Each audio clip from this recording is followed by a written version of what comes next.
Hello, how you guys doing? It's Saturday afternoon. We're just hanging out here at the house. My boys are watching a little cowboy movie, if you hear that in the background. My wife had the idea that we should go down to the aviation day at our local airport today and take the kids down there. And so we went down there. They had a lot of booths, jumping castles, slides, a lot of fun activities for the family to do.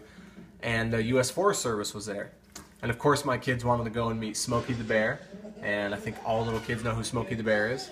So we went to the booth, got the true story about Smokey the Bear. They were able to meet Smokey the Bear.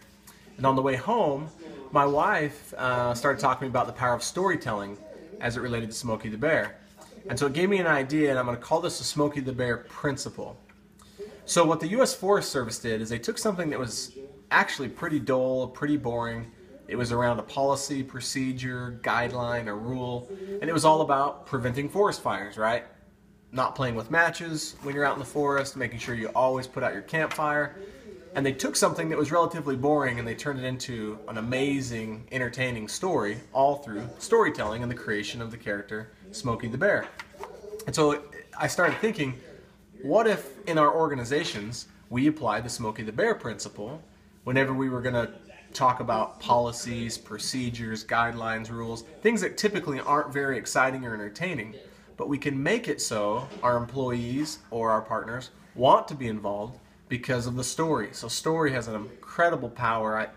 I would venture to say that every little kid that's ever grown up in the United States of America knows who Smokey the Bear is. So it's an amazing example, an amazing story about the power of storytelling. On the way home, even my 6-year-old boy, he said, you know, Smokey the Bear is a really great story about how I can be safe around forest fires. He said, I like this story. Again, I don't think that my wife and I would be able to talk about not playing with matches and preventing forest fires in a way that would entertain him. So always apply the Smokey the Bear principle in your organization, and just remember, only you can prevent bad stories.